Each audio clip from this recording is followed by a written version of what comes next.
Doctors, what's the strangest thing a patient has tried to self-diagnose that left you speechless? I once had a patient come in utterly convinced they had some ultra-rare tropical disease.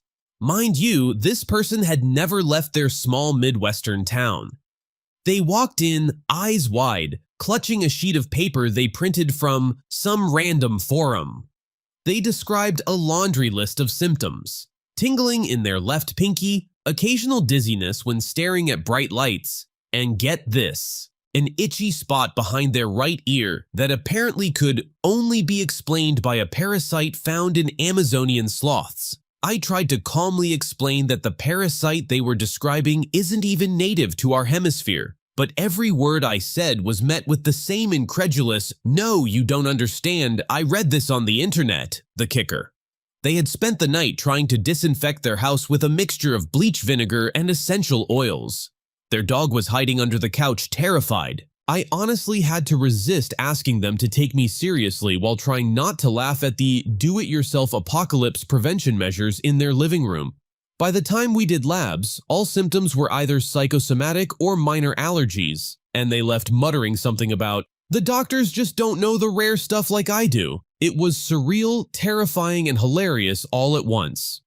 One night shift, a man came in convinced he was developing zombie virus because he had some fatigue and minor flu-like symptoms. He had a binder full of printouts from Reddit threads, some pages highlighted in neon markers. According to him, the virus could only be transmitted through sneezes in a very specific angle, and that the government was covering it up. He even insisted on wearing gloves and a homemade face mask made out of pantyhose over 2 surgical masks.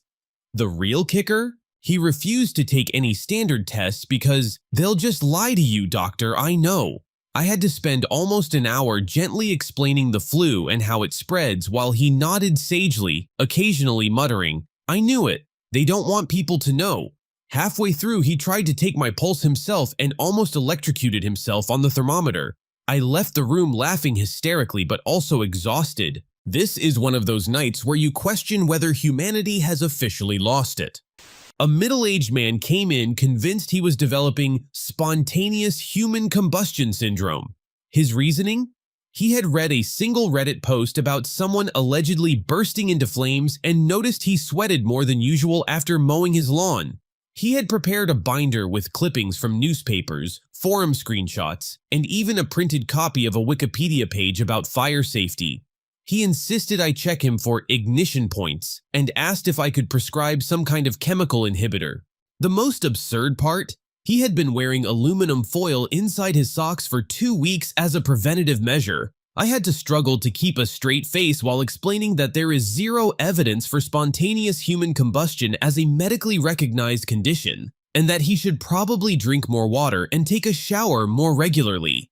He left disappointed, but somehow convinced that one day he would prove the doctors wrong. A college student came in insisting he had vampirism. Yes, the literal vampire thing. He claimed the lack of energy during the day and craving of red meat were classic early-stage symptoms. He had compiled research papers, vampire folklore, and even YouTube conspiracy videos to back up his theory. He refused to take any blood tests because "they will dilute my vampire essence." I had to gently convince him that his anemia and poor diet were the most likely culprits. Halfway through, he asked if I could prescribe garlic supplements to balance his blood chemistry. I calmly told him it wasn't necessary, but he scribbled something in a notebook and left muttering, "One day, the world will see the truth about vampires, doctor." I laughed for hours afterward, and then Googled to see if he had posted about me online. Spoiler, he had. I had a patient once, a middle-aged man come in absolutely convinced he was developing chemical sensitivity syndrome from Wi-Fi radiation. He walked into my office with a stack of printouts all highlighted with neon markers and annotated in the margins with little exclamation points. According to him, every symptom he had, from mild headaches to occasional dizziness to tinnitus that only starts when my phone is on, was caused by electromagnetic waves. He even had a homemade chart comparing his daily symptoms to Wi-Fi signals in his neighborhood. He refused to turn off his phone or even move it away from his body during the appointment, insisting that if he did, the effects would be unnoticeable and we'd miss the pattern. He had tried every diet vitamin and essential oil he could find online, and insisted I prescribe some kind of shielded supplement to block the radiation. At one point, he held up a small metal colander like a helmet and asked me if I could tell him if it would block 100% of the waves. I tried to calmly explain that electromagnetic radiation from routers is far too weak to cause any of the symptoms he described, and that the evidence for electromagnetic hypersensitivity is extremely weak, bordering on non-existent. He wasn't convinced. He started citing YouTube channels, obscure medical forums, and even some conspiracy blogs about big tech cover-ups that were actively suppressing research. Halfway through, he started pacing in my office, muttering about how the government was injecting subtle waves into the atmosphere to control humanity. And I swear he almost knocked over a model of the human heart on my shelf. I had to take a deep breath and remind myself that I was seeing someone genuinely terrified by something that doesn't exist in a harmful form. I kept a straight face while explaining the most rational steps: hydration, proper sleep-balanced diet, and seeing a mental health professional for stress management. He left reluctantly, muttering that I was probably part of the cover-up. 10 minutes later, I peeked at the printouts he left behind. They were filled with doodles of Wi-Fi routers with angry faces and lightning bolts striking human silhouettes. I still can't decide if I should be terrified or impressed at the level of dedication to nonsense. Honestly, I left the office that day questioning humanity just a little.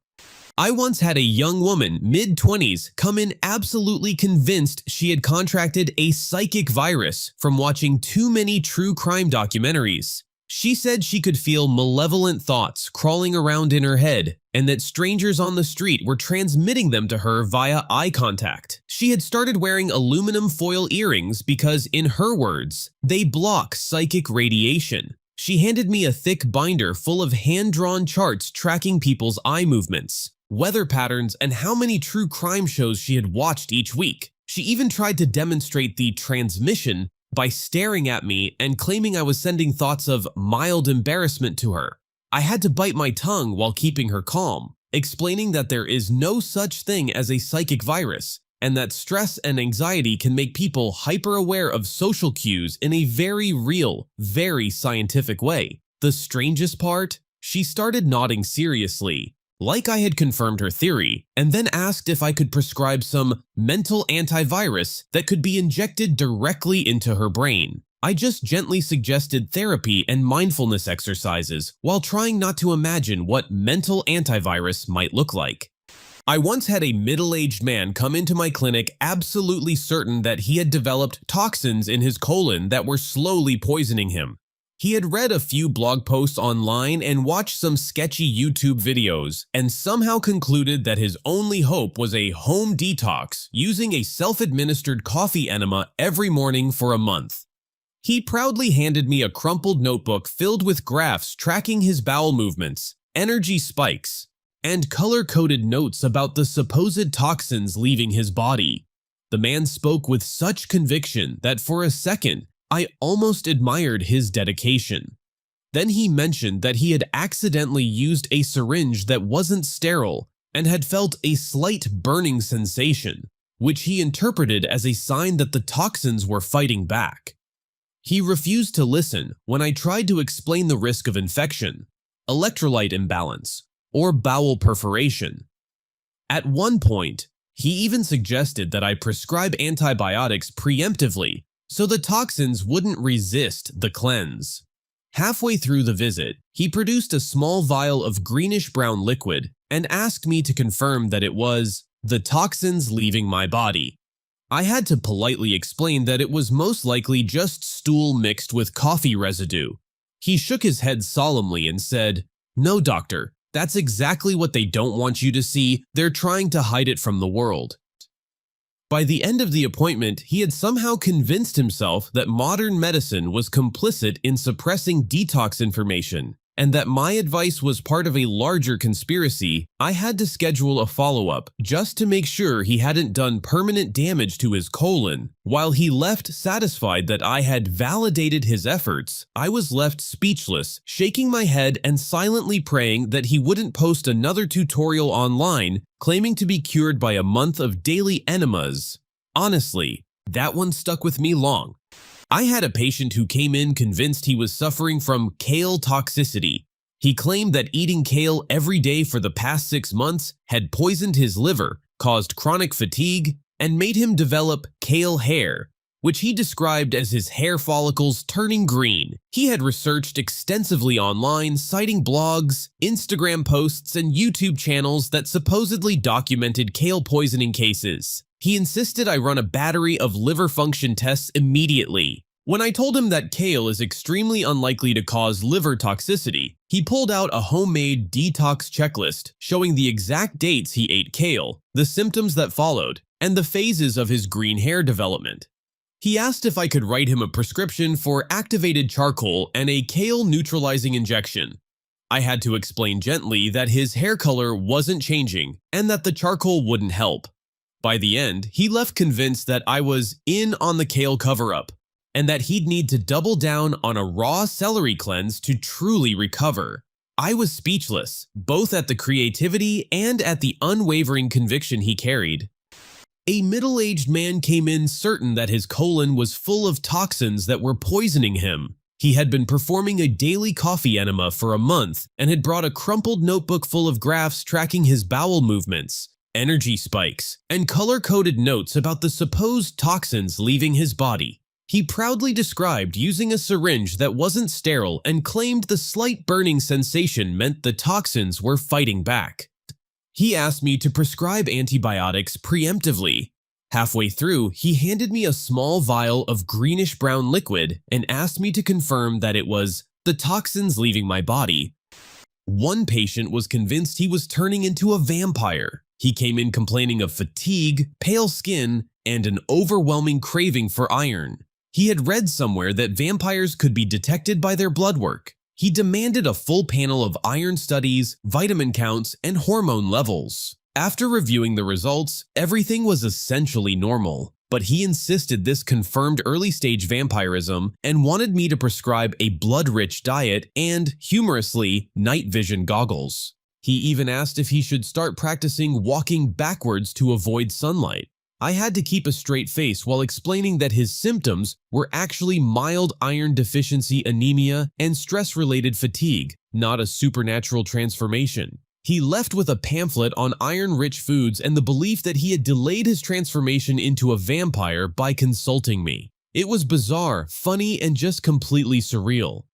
A young tech worker came in convinced that his headaches and nausea were caused by his home Wi-Fi network. He had created a spreadsheet comparing times of headaches with router activity, signal strength, and neighboring networks. He insisted that electromagnetic waves were poisoning his brain and demanded I test him for Wi-Fi radiation poisoning. I explained that there is no scientific evidence linking Wi-Fi to the symptoms he described.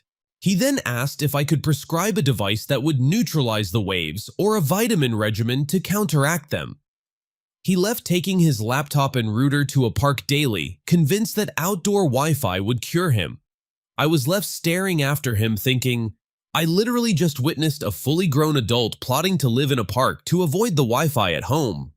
One patient came in convinced that she was suffering from essential oil brain fog. She was in her early 30s and had been using an ever-growing array of essential oils, daily diffusers, topical applications, even oral drops she ordered online. She insisted that the oils were giving her mental blockages that were slowly erasing her memory and creativity. She handed me a detailed log of her daily routines, listing which oils she had used at what times and what mental effects she claimed to feel. She even marked severe brain fog days in red ink and mild creativity loss in orange. At one point, she demonstrated by wafting lavender under my nose and claiming, "See, it's already clouding your thoughts too." I had to patiently explain that there is no medical condition called essential oil brain fog and that some oils can actually trigger headaches or allergic reactions, but they wouldn't literally erase memory. She nodded solemnly,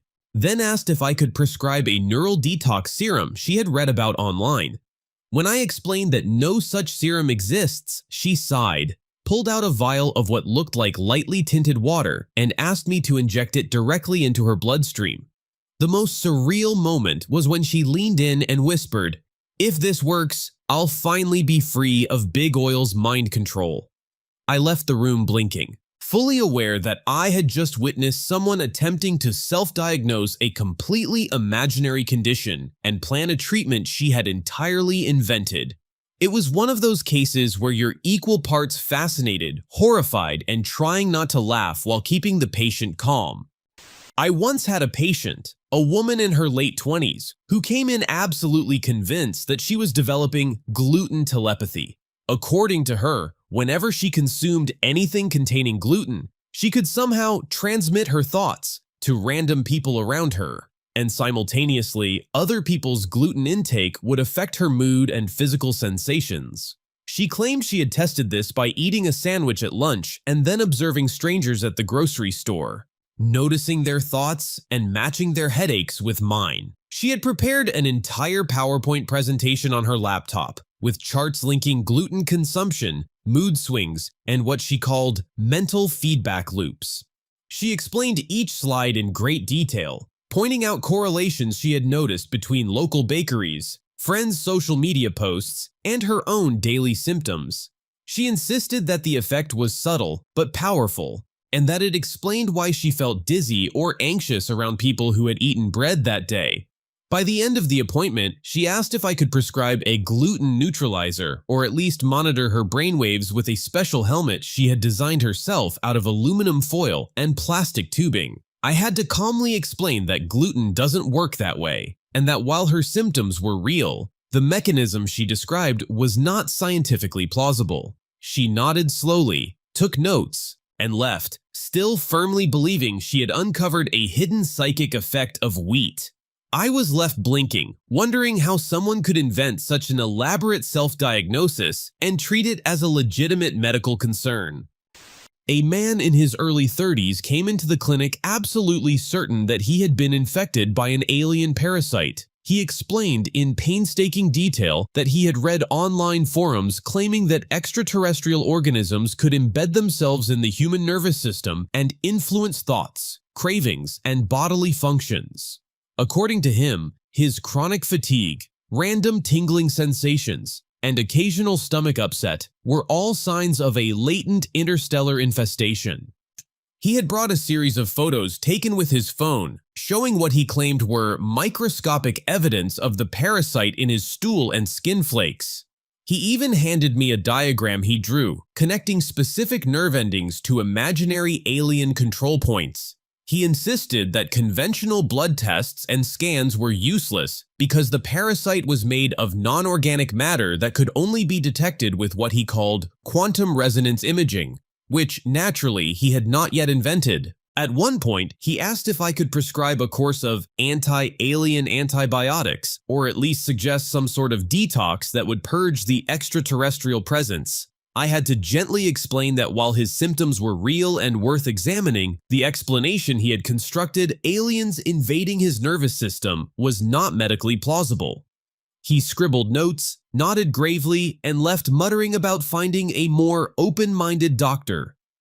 I spent the rest of the afternoon shaking my head, still marveling at the sheer inventiveness and conviction behind his self-diagnosis. A young woman in her mid-20s came in convinced she was suffering from Wi-Fi allergy, a condition she believed was triggered by exposure to wireless signals from routers, phones, and even Bluetooth devices. She had meticulously documented every time she felt a headache, dizziness, or tingling sensation and cross-referenced these symptoms with her proximity to Wi-Fi sources. She handed me a binder full of graphs, charts, and hand-drawn maps of her apartment, marking hotspots where she claimed the invisible waves were strongest. She explained that she had begun wearing a makeshift foil-lined hood at home and even purchased a special Faraday cage backpack to block signals when she went outside.